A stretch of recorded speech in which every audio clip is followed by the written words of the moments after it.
Do you have an all-star HR team? You may feel your team is already performing at a high level, but let's take a closer look. Would your company's top leaders and employees agree that your HR team are operating at a high level?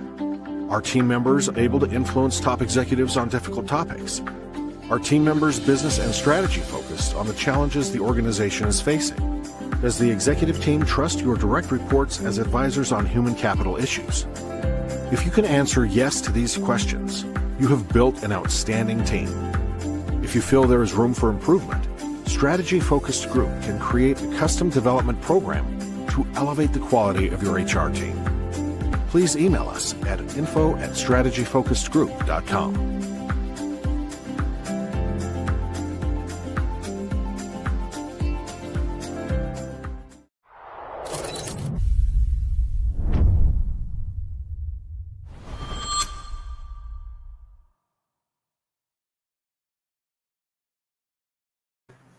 Good morning, good evening, depending upon what part of the world you're in. If it's Friday, it is the CEO series, where we bring together the most phenomenal leaders from across the globe and they share their career journey. And today we're honored to have Kimberly Jones, CEO of Kelton Legend, global consulting firm specializing in talent acquisition and diverse strategy, as well as a budding entrepreneur, as well as a conference producer. Has produced conferences in Cairo last year and other conferences are coming up. With more than 2 decades of experience across NASA, Northrop Grumman, GE Aviation, Raytheon, Honda, she has built a team and programs that span every continent and every kind of organization. She's known for her always up, always forward leadership philosophy. So with that, I want to welcome Kimberly. Hey. Hi, Ron. Thank you so much for having me on your program today. I'm glad to have you. To give some background to this, you and I had connected through the conference you were producing in Cairo. Correct. Women in Leadership, I think it was. And we've stayed in touch since that time. So it's great to have you here. Our show is based on someone's career. And when you think about how you, Ohio, LA, and now you're living outside of Cairo. I'm in Luxor. I'm actually in Luxor. Mm-hmm. In Luxor now. Walk us through that journey. How did all this come about? Yeah, certainly not my plan at all. You mentioned I'm from Columbus, Ohio. I am the youngest of 11. I have 9 sisters and 1 brother. So a very established family and community network in Columbus. And I spent the first part of my career working for Nationwide Insurance Company and working in HR specifically as a recruiter. It gave me an opportunity to start traveling across the country. And it was through that travel that there was a genuine curiosity that was piqued. And so I will say, I don't want to stereotype Gen X, but I will tell you kind of in the space that I was in, it was a very normal thing to graduate from college, get a job, and work for one company from 22 to 65. And I just realized that after traveling, meeting other, people from across the country, different companies, that I didn't want that necessarily to be my story. Even more so in Columbus, we had summer youth programs. So you could start working for a company at 14 or 16 and stay until 65. And, not begrudging anybody who's been able to experience that as career longevity, but I just recognized I wanted something different. And it was through those experiences that opened my mind to relocation. And so I relocated across the country 6 different times: Columbus to Indianapolis, Indianapolis to Indiana, Indiana to Denver, Denver to Washington, D.C., Washington, D.C. back to Indianapolis, Indianapolis to Cincinnati, Cincinnati to L.A., and now this most recent transition to Luxor. So I tell people, I learned the country through finding a church, finding a place to get my hair done, and then finding all of the TJ Maxx. And so this has become normal for me. TJ Maxx, that's one of my clients here in Dubai. Wow. They invested in a firm here, Brands for Less. That's one of my clients. So I'm glad to hear the shout out. As it relates to that. So how did we come about from doing that to say, you know what, this conference you produced was huge. Yeah, so the conference, so a couple of things, I mentioned about traveling. In 2018, I tell people my birthday became my second business. I traveled to the continent of Africa in 2018. So I founded Kelton Legend originally in 2017. And Kelton Legend is my talent acquisition organization. In 2018, I decided that I wanted to do something really big for my birthday. And so I visited Zimbabwe and then Egypt. And so Zimbabwe was on my travel radar for a couple of reasons. Stevie Wonder, there's a song that Stevie Wonder has, and he mentions Zimbabwe, and it made me curious as a kid about the country. I also did some research when you understand that the country at one point was named after Cecil Rhodes, who was a merciless, brutal colonizer, and the fact that the country reclaimed its name. And so I wanted to visit Zimbabwe, kind of pay homage, to the people who were indigenous. And then Egypt was a place I had wanted to visit since I was 6 years old. My father worked for a construction company. I was fascinated by builders. I also appreciated the ornateness of ancient Egypt. And so traveled to these two places. And true to my nature as an HR leader, but also a project manager, I planned my whole trip. And as I'm posting every day, and then I got back, people said, plan my trip for me. And so this is how I started Kim Tours Egypt, was that. And it was through these repeated experiences that I knew that there was more to Egypt. And I don't mean that in a dismissive way, because being a tourist, you are on sensory overload. But for my the HR part of my head said, there's more to this experience. And so what I started doing was taking notes in my phone. I turned it into curriculum. And then just this past October, we hosted for the first time Lessons in Leadership, the Egypt Experience. And so it was a full 7-day conference based on ancient and contemporary Egyptian principles. And so creating order, the importance of establishing a leadership legacy, fearless leadership,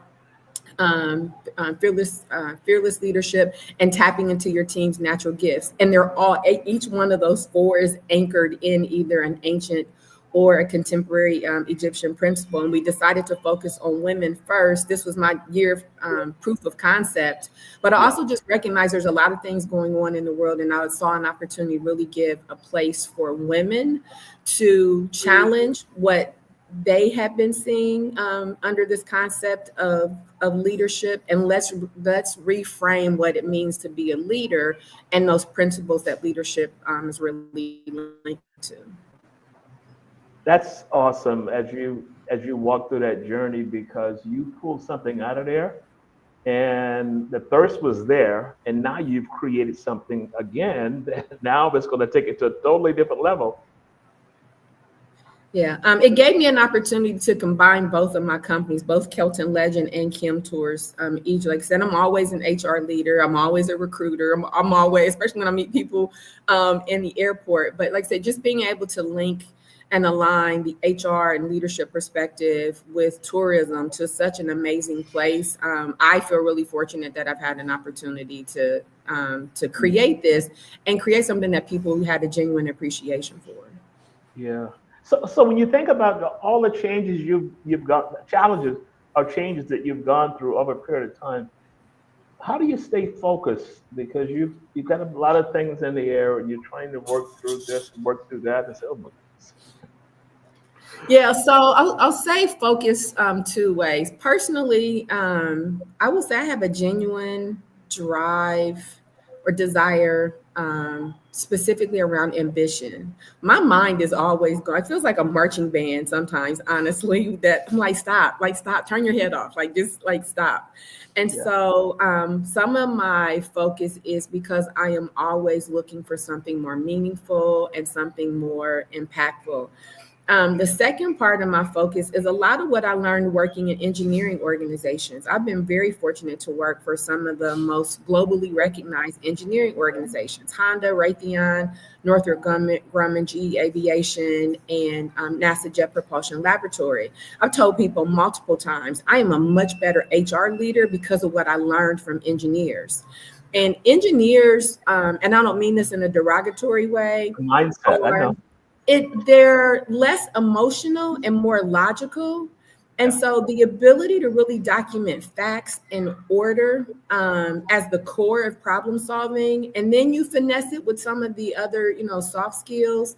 And so that allows me to stay focused, especially when you are trying to create things from scratch versus having to maybe re-engineer things. And so those two things, like I said, this natural ambition and then an appreciation of what I learned from engineers is what helps keep me focused.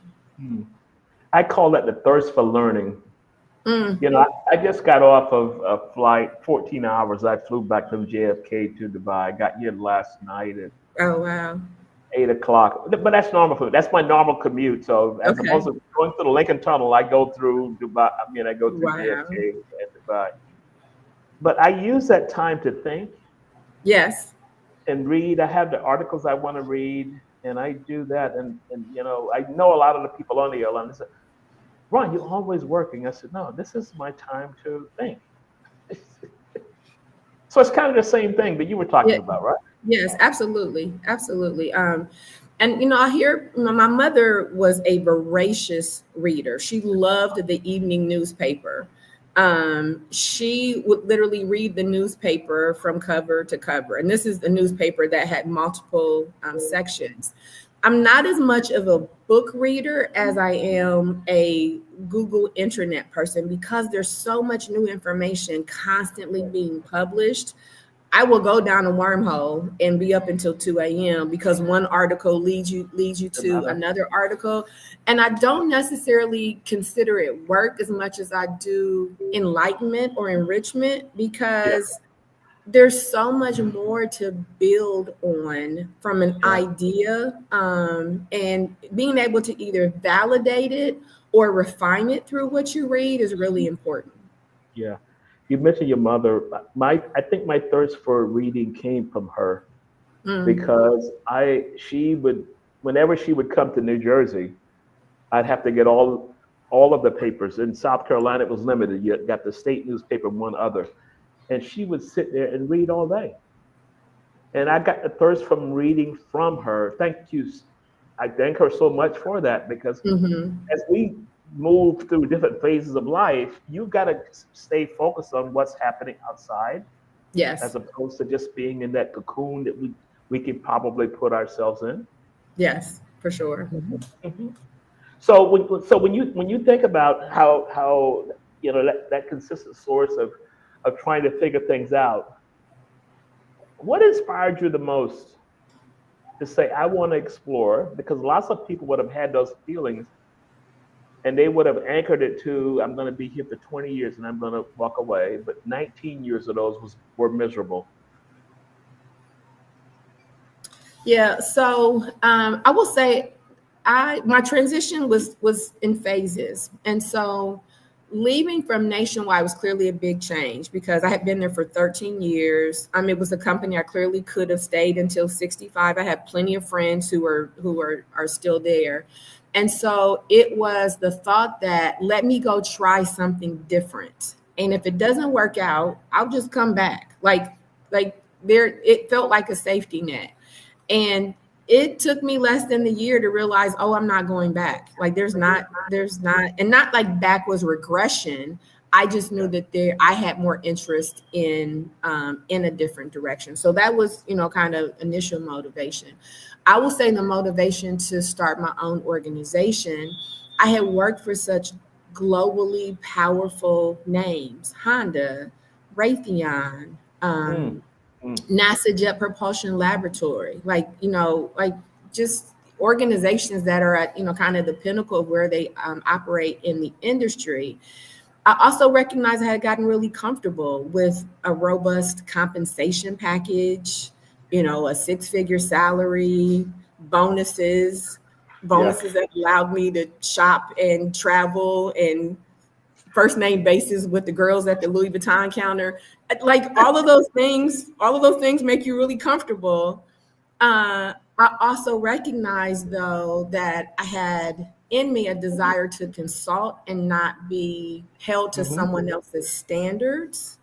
I had also had enough, I'll say, toxic experiences, even in HR. People, as much as I love being an HR professional, HR gets a good and bad rap for good reason. There's a lot of us who do exactly what we're supposed to do, and there's a lot who are beyond deplorable and really give this industry a bad name. And I will tell you, working in HR does not insulate you from the bad practices that happen within HR or working for an organization. And so I had been the target of situations, even as an HR leader. And I recognized that I needed my own umbrella. I didn't want to be under someone else's umbrella. And so taking this leap of faith to say, I will forego a regular paycheck and create my own revenue stream and start my own company, it was the most daredevil thing I've ever done. You're preaching to the choir here. When you don't know that a check is coming in 2 weeks or in another 30 days, unless you eat what you eat what you kill.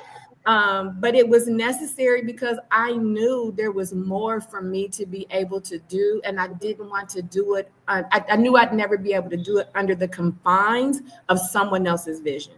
Yes. As I say, you're preaching to the choir. Been there, done that numerous times, and trying to figure that out. And my situation was a little different because I was recruited from Saudi Arabia to come here. Wow. And the opportunity came in, and I said, you know what, I'm going to try this. And so people say, I would love to do that. I said, here's a scenario. You received an email from a search firm that's based in wherever, and they say, we're interested in you for this particular role. Would you pursue it? And if the offer came, would you accept it? Everything else being equal. And this is where you see the pause and look away, and they can't really answer that. I said, send it on. I'm ready to go. Give me the flight. I'm ready to move on. Yes. So that's how it kind of comes about. And I know people, I'm sure you receive a lot of LinkedIn requests, and they want to do what they appear to think you're doing. And how can I do this? I always say it kind of starts from the gut, wanting something else. Do you connect with the same? Yeah, there's not a one size fits all. And being inspired by people doesn't mean the goal is to imitate people. Everybody's journey is so unique. And so this thought that the risk that I took me on my own path, the risk that you take will take you on your path. And so it is that visit transparency in what we do, but also you have to be prepared to curate your own experience. Yeah. And it's not easy. I've always said, if the ceiling of the walls could talk and they see you struggling in bed and you're trying to sleep, but 1,001 things going through your mind, it would give you a totally different kind of view of what careers are about. And this was one of the founding features of the CEO series, because I can tell people, you may see here, but you don't know what went on to get from here to here. You have no clue. No, the analogy that I use, I mentioned I grew up in the Midwest. Our front yard had 3 trees, 2 really big ones and a small one. So you see the trees, you see the leaves, but when roots start getting exposed, then you understand what's really happening. And so what people sometimes see is the fanfare. They don't understand how deep you've had to dig to be able to produce what people see. And so I don't regret any of it. I tell people all the time, regret is a useless emotion. But if your ambition is genuine, you have to be so extraordinarily prepared for all of what comes along with it. So how do you handle those moments of doubt? You're thinking about, did I do this or should I? Self-doubt. And that comes into play a lot when you decide to move into whatever you're moving into. Yeah. So again, I'll say personal and professional. I'm accountable to myself. You know, I have, you know, you hear people say, "Are you talking to yourself?" I am. I absolutely am. There are days that I have to be my own cheerleader. I have to be the person who holds me accountable. I have to be the person who reminds me of what I said and what I said in a very visible way to other people. And so that's on the personal side. On the professional side, I am a very big thinker. When I am in creation mode, I I love flip chart paper. Oh my God, I love the big pieces of flip chart paper. And so when I talk about this marching band being in my Yeah. head, when I am in creative mode, I will go through that for several weeks, and then I will grab flip chart paper and paste it on the walls. And then I take a marker and I get out everything that I have in my head. And I kind of take a step back from it. And like, okay, oh, well, this is linked to this. Okay, well, let me highlight this. Okay, well, this is that. I was dumb. Like, why did I even write this up there? And then I take that, and then it's my opportunity to kind of affinitize, you know, what am I about to do? And so when I feel like I have lost focus, I will go back to, let me pull out my pieces of flip chart paper and put them back up. Or let me start some new, because if this was a good idea 6 months ago and it's really rooted in logic and creativity, then I should be able to look at it and say, nope, you know, water's still wet, air is still Yeah. necessary, cheesecake is still good. Like whatever it is, I should be able to Yeah. validate that and move forward. And so that sanity check is really necessary for me. I find I use the same kind of technique as I write everything down, even if it's just 3, 4, 5 words. Mm-hmm. And the next day I look at it, and maybe it's nothing. I leave it there, and I keep going back and forth, back and forth. So I try and capture, because I can't remember what it Yeah. was 2 days ago or whatever it was. Yes. So I use kind of the same techniques, even in working with leaders and HR teams. Flip chart, flip chart, flip chart, and you pull it all out and you look at it and say, nope, dumbest idea ever. Let's move on from there, and you keep moving from there.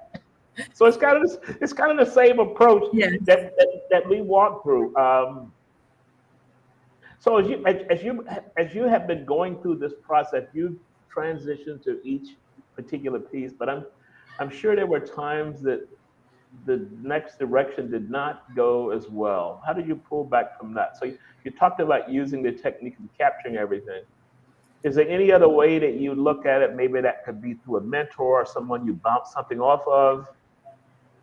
Yeah, so I am very fortunate, again, because I've lived all across the country. I've worked for big organizations, been in HR. You know, you make genuine friendships. There are definitely times where, you know, the same way in our personal lives, we're like, yeah, I need to go see my therapist.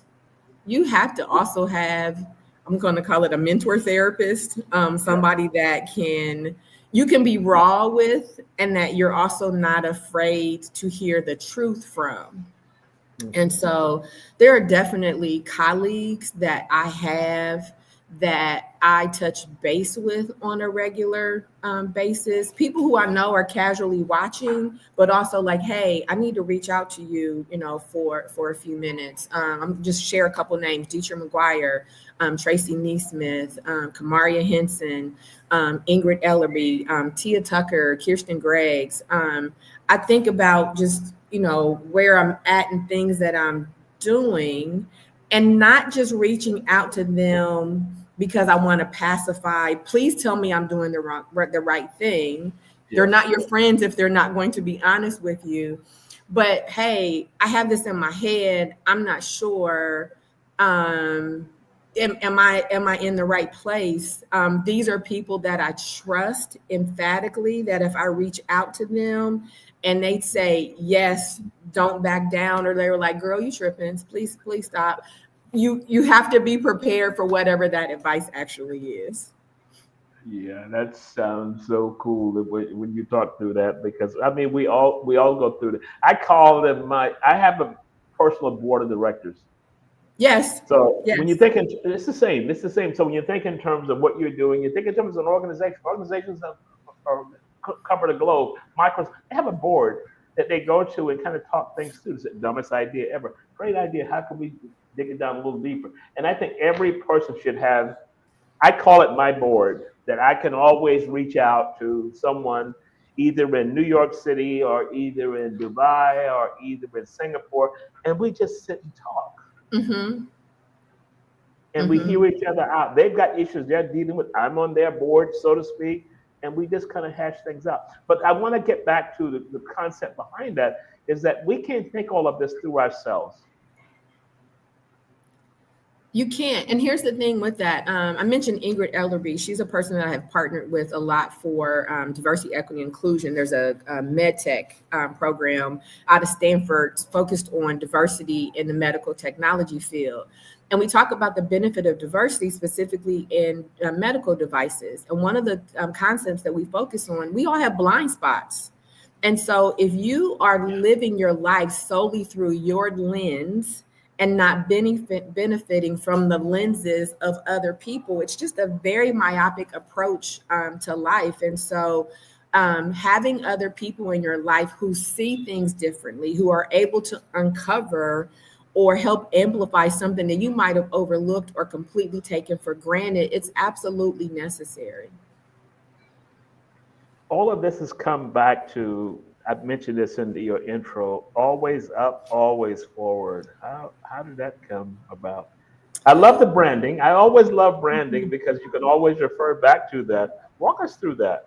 Yeah. So, again, working for large companies, I knew it was important to establish a corporate identity, especially if you're not going to be a brick and mortar. I started my company, my third bedroom of my house. I cleared it out, bought a desk, bought a chair, a laptop. And so I was like, first of all, I need a company name. And, my maiden last name is Jones. And I knew, do I want to be Jones Consulting? Is that who I want to be in the space? And as much as I love, my father's family name, and I was like, I don't think that's it. Well, Kelton Avenue is the street that I grew up on in Columbus, Ohio. And so I felt like this next part of my life needed to be deeply rooted in the place that I was born for a very specific reason. My family was the first Black family on our street. My father worked in the construction industry. He was friends with the developer who built the neighborhood. And because he knew my father, respected my father, he said, hey, I'm selling my house. I was, this house in the middle of this development. Would you like to buy it? Because I know your wife, you guys have this family. And my parents said yes. Well, the day after my parents moved in, the neighbors next door put a for sale sign up and moved out. And so it started. And so Kelton for me is a really important thing. And so I was like, okay, Kelton Consulting. And I was like, no, still not enough. You'll notice in my LinkedIn persona, I talk about being the talent acquisition superhero and queen. I mean that to my heart. And so I knew Kelton needed something with it. So that's how I started with Kelton Legend. Again, because I spent so much time in corporate, I knew the importance of that tagline. Nike, just do it. Just do it. And having those, go ahead. It is such a profound tagline. Yeah. And I knew I needed that type of impact. And so naming my company and then also creating a tagline, always up, always forward, it spoke to what I learned from engineers, but also who I wanted to be as a consultant. If you come to me with a problem, my team and I have a solution for you. And so we make our best attempt to live that, but have our clients experience it as well. I love you speaking to that because I lots of times I'm approached with people who want to move and do something else. And they're thinking about naming the company after them, Ron Thomas Consulting. And I did that years and years ago. And I said, I'd never do that again. I want to have something that can relate to that. And this is why I love the concept. I don't loving the concept, but I love the always up. First of all, it's a positive statement. And then when you think about naming your company based on that experience, that's powerful. It was, like I said, meaningful for me. And even if you're in Columbus and you're on 70 East or West, that Miller Kelton exit is people use it as a, well, tell me where you are on 70. And if you tell people I'm at the Miller Kelton exit, people understand where you are. Wow. That's powerful. So the legacy of that, you're carrying a load, because the load is an imprint that you're carrying forward to Mm-hmm. understand the culture behind everything that happened. Mm-hmm. So who would you say was most influential in your career? If there is one person, or I know you mentioned some people as kind of a Mm-hmm. mentor, kind of a board. Yeah, so a couple individual people, but I'm also going to say a group. Earliest influence for me was HR leader, C-suite member by the name of Donna James. Donna was a Black woman who was the chief HR officer at Nationwide Insurance Company. Tall, brown, beautiful, accomplished, well respected. And so early in my HR career, just watching her exist among this sea of white men in leadership roles, and she was Yeah. always so poised and dignified all the time. She definitely left an impression on me. I will say, out of that same experience, the group that I will say that was influential, my very first year helping to lead our diversity internship program, is the first class of summer interns that I had an opportunity to recruit and manage. Nationwide had a partnership with United Negro College Fund, the Tom Joyner Foundation, and Hispanic Scholarship Fund. We had 250 interns, but out of those 250, we had about 40 from these designated diversity programs, also inroads. And the fact that I am, 25 years later, watching all of them thrive and grow, and the impact that they had on me at that point in my career, being so young, being like the auntie, but also the HR Yeah, person I at understand. work, they influenced me without even knowing it, because I'm like, I have an opportunity to plant a seed for them. And then I'll give you my third person, Mae Jemison, who was a Black female astronaut. What I Yes. remembered is this picture of her floating at the International Space Station with her little afro cut, and just understanding, her mind, Mhm. yeah, it's like, and so knowing that she was able to ascend, and I mean that in a literal sense, Mhm. ascend to those career accomplishments, I I would often go back to just Google things about her, because I was like, I need to keep this as my focus, because if she can do it, I can do it. She was amazing. Mm-hmm. Um, as well as the brother who was the astronaut. He got killed. Ron, And Ron, he, Ron, yes, he grew up maybe 20 miles from where I grew up. okay, And the story behind him was when he went to the library to try and check I've out a book, seen they it. said, you can't come here and use this library because the Yeah, library was segregated in my town. yes, And growing up, you could not go, there was no public library to go to. So either your parents had a World Book Encyclopedia or whatever the other brand was, that was it. yeah. And, There's and they, go ahead. I'm sorry, go ahead. No, but I mean to have that inspiration. So my inspiration is that I think about my father was a small businessman in South Carolina, came back from the Army, World War II, and he told me some of the things he had gone through. So Mm-hmm. I try and live my life through their lens. If they're looking to say, you did okay, kid. Yeah, yeah. Ron McNair. So there's an animated version of his story, I think, on called Story Corps. Mm, And it is fantastic. I've shared it with people several times, and I love the story. I believe North Carolina A&T has a building named after Ron McNair. And then, like I said, just following NASA as an organization, understanding, I will say, both the Columbia and the Challenger, yeah. explosions. Ron's story. There's just so many different facets to his story. Like I said, the first, and like I said, in that animated series, but just understanding all of the things that he accomplished, just definitely an impactful person. Mhm.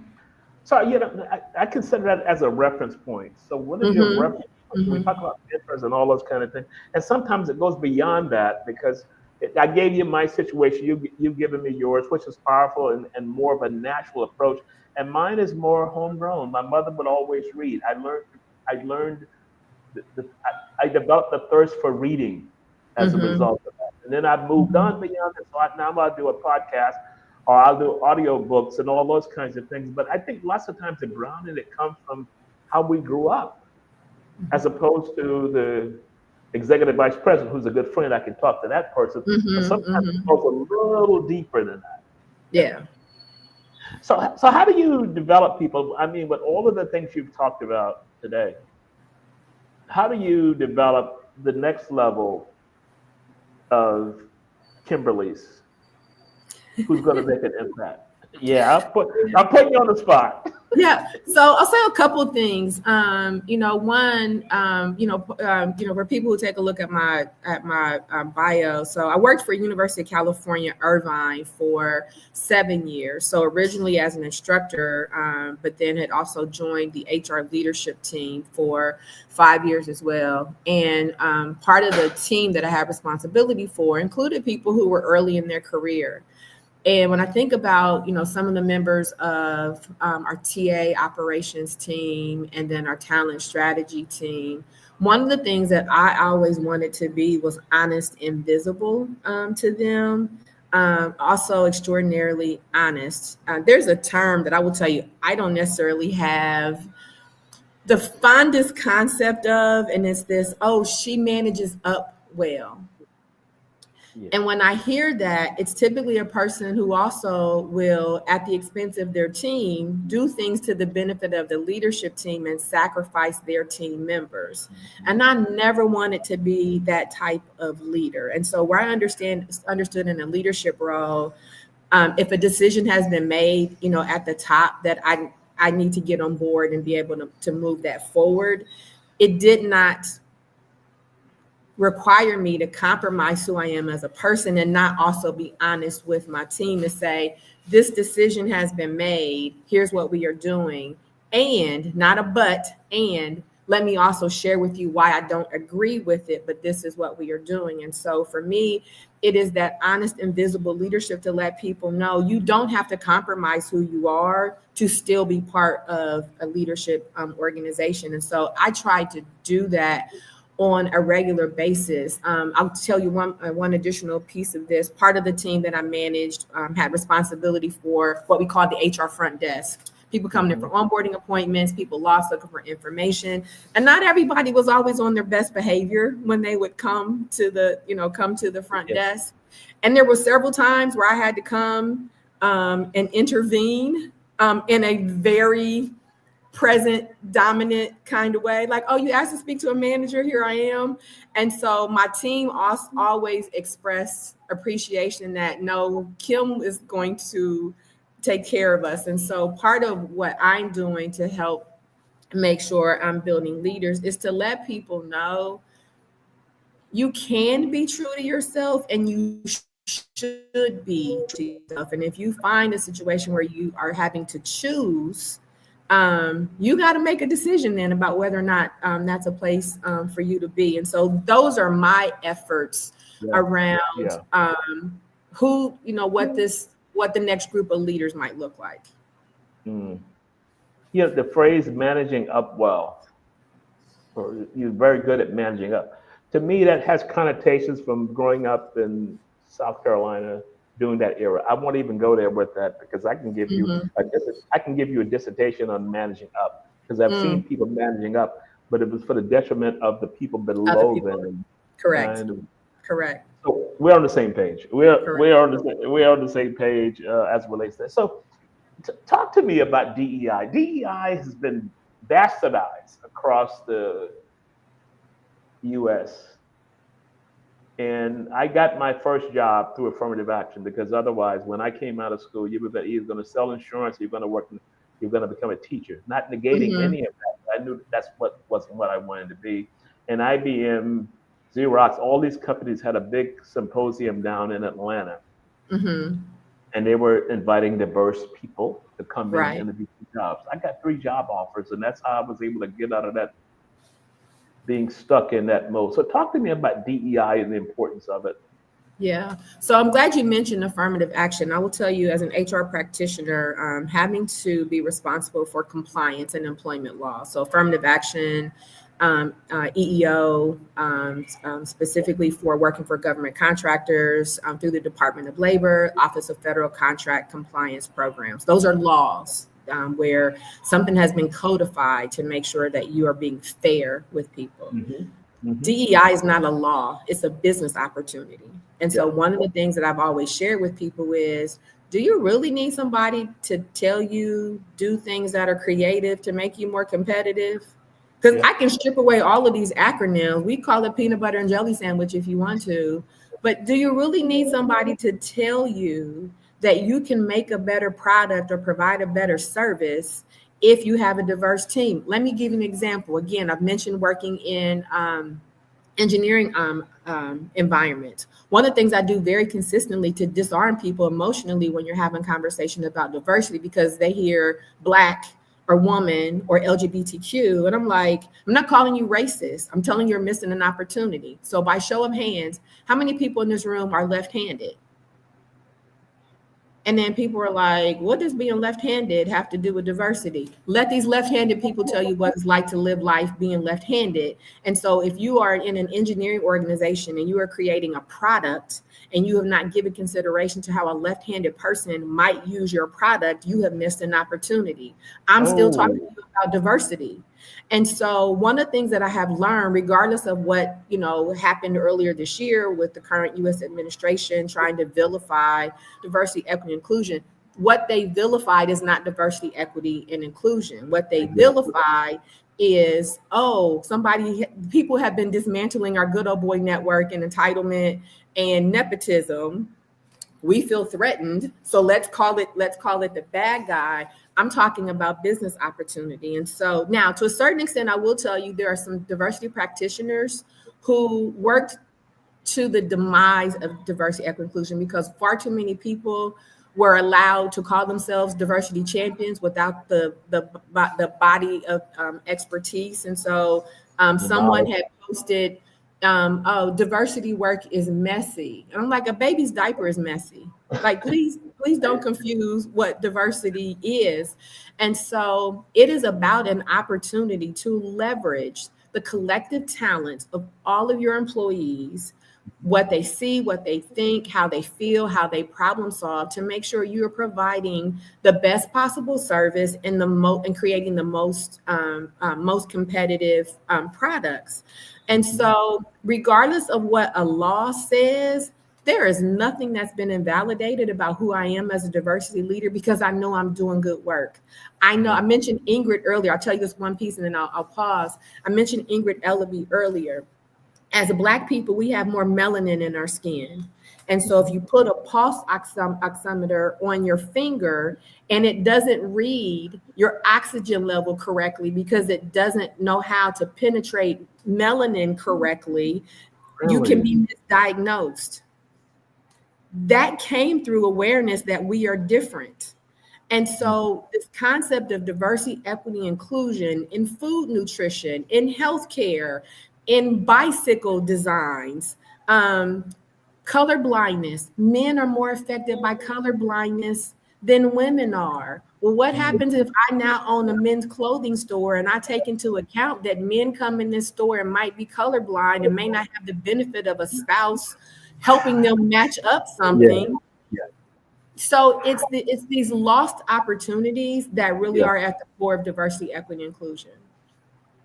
That was a master class you just gave on that, and I was just kind of taking it from the top, but you dug deep. Sorry. You dug way down deep.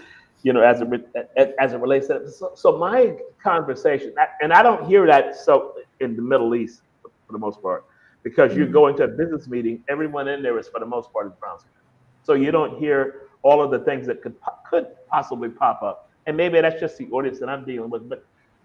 My way of looking through it is a business case. I remember moving here and I was walking through the mall and there was a travel agency that was opening up and they had this vision of a seashore and people were out on vacation. And it was a couple with two kids that looked nothing like people look here, it would be going to the beach. And the first thing I thought was, who's the marketing person? Who's the advertising person that came up with this concept? Because they totally missed it. They totally missed it to the audience that they were trying to achieve. Yes. Because that would have worked well in the UK or in the US possibly, but not here. Yep. Let me go back some decades and give you a different example. If you remember the Chevy Nova. Yeah. When Chevy attempted to first introduce the Nova into the Mexican market, it did not sell, because if you separate NO space VA, it means Nova, no go. And so they put a car on the market that was called No Go. And so in the absence of having someone who understands the market that you're trying to reach, it's the same thing with the Got Milk campaign. It was translated literally, Got Leche. But the way that it was translated in the absence of a native Spanish speaker, it was, as a mother, are you lactating? Oh. And so, again, missed opportunities when you operate in a fairly homogenous environment, specifically for your talent base. Thank you so much. I want to do a little shout out to some of our listeners. Peter Piccinini. Every morning when I log in, he says, great way to start the weekend. It's kind of like his weekend staple, in doing this. Anissa Reed says, good morning from Georgia. I think that's Atlanta. I'm going to think that's what it is. Peter Piccinini says, church, hairdresser, and TJ Maxx. You maxed it out. Back to you, Peter. Peter was a former guest. Peter started out on Broadway. Managing plays, Broadway, 42nd Street, the whole bit, and now he's in wealth management. But so when you think about why we've done this, is because people look at the ladder, and life is not a ladder. It is not. It is a lattice. It is very much a lattice. And I tell people, do not begrudge the lattice. Those diagonal moves can be just as meaningful as those upward moves. Exactly. And then we have Trap Recruiter. I'll break that down. That's Kirsten. Kirsten. Hey, Kirsten. Kirsten. Hey, how are you? I saw it coming in. I said, oh, wow, we got Kirsten here. Kirsten, I'm going to reach out to you for sure. Gary, I sent you an email. Gary listens in every week. Gary is based out of Atlanta. Anissa Reed. So John Self is a very dear friend of mine. He's had 3 different, I think he's on his 4th iteration of careers. And starting out as a reporter in the Dallas area, and now he did executive search, and now he's just writing a lot of stuff about how do you move beyond this with all the transition going on in the marketplace and all of that. So Kirsten says, hey, Ron, hey, Kim. So I want to ask you one question before we close out. If you could go back and give one piece of advice to your younger self, what would it be? Oh, man, so many things in my hair. I will say I won't use the word regret. Safety felt comfortable, but it never created contentment.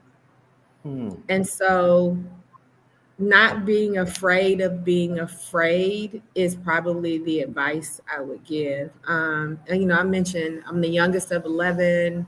I watched my parents be married, for 50 years. I watched all of my siblings get married, start families, find good jobs. We were at church every Sunday. We played in the street. Like, all of those things were normal and healthy and safe. And it was not having a blueprint, but also being somewhat afraid of the unknown that kept me in that place. And so taking that first leap, moving to a new city, not knowing anybody. And I was like, you have to not be afraid to be afraid. And it was through those experiences of discovery, but also I can tell you every place I've ever moved, God sent people to me who protected me and helped me. And so just Getting over the fear of what if is probably the most significant advice I would share with myself, but share with anybody else who's looking for something different. Afraid of being afraid. Whoa. As you were saying that, I made a note. I wrote it down because I write, and I said that's an article I've got to write. Afraid of being afraid. Don't be afraid of being afraid. It's okay. You figure it out in some way. In doing that. So I'm going to use that as a closing thought. So, what are you most excited about? What's next? I mean, talk to us about the next conference that Yeah. you're putting. Yeah, so excited again to be in this environment. I've been traveling back and forth to Egypt since 2018, and so now being able to be here and to be more stationary. I'm definitely looking forward to becoming more fluent in Arabic. I have an Arabic teacher. We have been meeting in my transition. I kind of fell off, but definitely looking forward to being bilingual. I just appreciate what that does for you as a life skill. Secondarily is really working to combine what I'm doing for my Kelton Legend business and for Kim Tours Egypt. Kelton Legend, again, we're HR technology consulting. I'm looking forward to connecting with companies here in the region who are looking for consultants who can come in and help you look at your talent acquisition process and systems to make sure they're optimized. But this partnership between my two organizations, we created Lessons in Leadership, the Egypt experience, because I knew, again, I'm not being dismissive about just Egypt in general.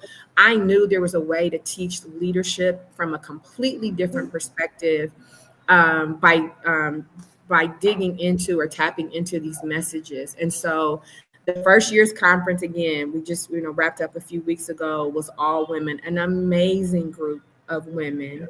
But next year's conference, we will be open to anybody in leadership. And so we will be launching website in January. I'm potentially looking for a few new speakers to add, based on my team's availability to return. But being able to combine my two companies, HR consulting and travel, I never saw that, never thought that that would be what I would be able to do. But it happened, and my team believed in my vision and executed it flawlessly. Carrie Harper Howie, Erica Garcia Hurt, Yared Oliveros, and then Ingrid Ellerby. We managed and created this whole conference all virtually. We never met in person for a full year, and it all happened exactly how we wanted to happen. And so that is my undercurrent of all the 17 other things that I'm doing, but that's definitely my focus. So save the date, September 2026. Okay, September 26th. September, yep. It'll be the last full week of September. So I'll be pushing out some content, but that last full week of September, and we are looking forward to. Now, let me say this, because I think we've all been conferenced to death. This is not a conference that will have 100 people. We want to keep this right size and intimate, because what we created worked because people were able to connect in the room. They weren't just learning from us, they were learning from each other. I have to protect that. And so this will be a very finite group of people, probably no more than about 25 participants, because we don't want to lose the magic that was created out of this experience. Okay.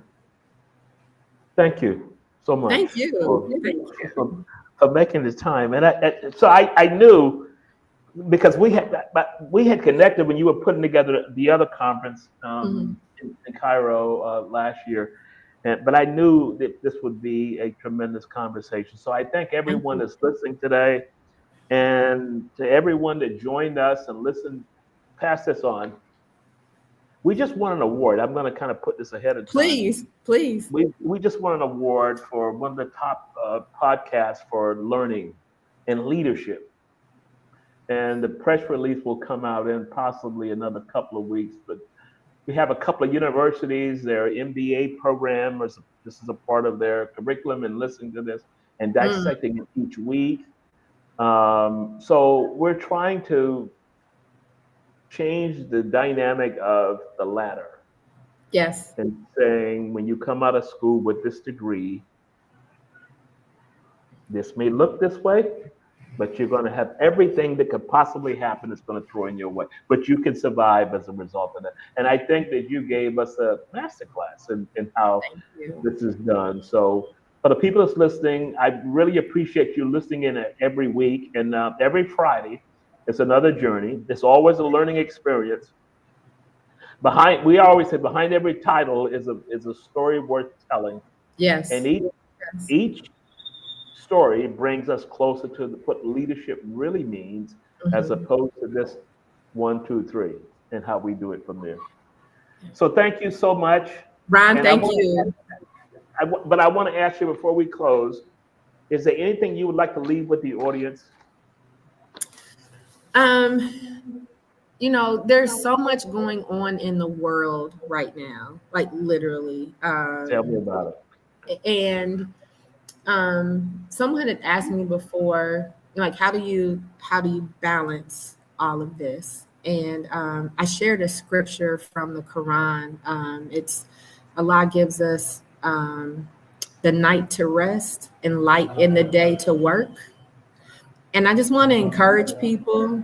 There's a lot to do, but you cannot pour from an empty cup. You have to take time to rest and reset. So light in the day to work, night to rest. Please make sure you are giving yourselves those moments to rest, because you cannot pour from an empty cup. As my mother would say, preach on now. That's for the Kirsten probably has a tambourine right now. That's usually what she does. For the people listening in, that's a Southern thing. Yeah. Go ahead. Thank you so much. I want you to hang on as we begin the process of closing out. Absolutely. Thank you. And I will tell you, please be encouraged. Do not please, this platform is so important. So thank you for providing me an opportunity. And I definitely look forward to supporting you and your future guests as well. Thank you. All right. Thank you. Take the CEO series with you anywhere, anytime. All episodes are now available on Apple Podcasts, Spotify, and major streaming platforms. It's not just an interview. It's a masterclass in leadership.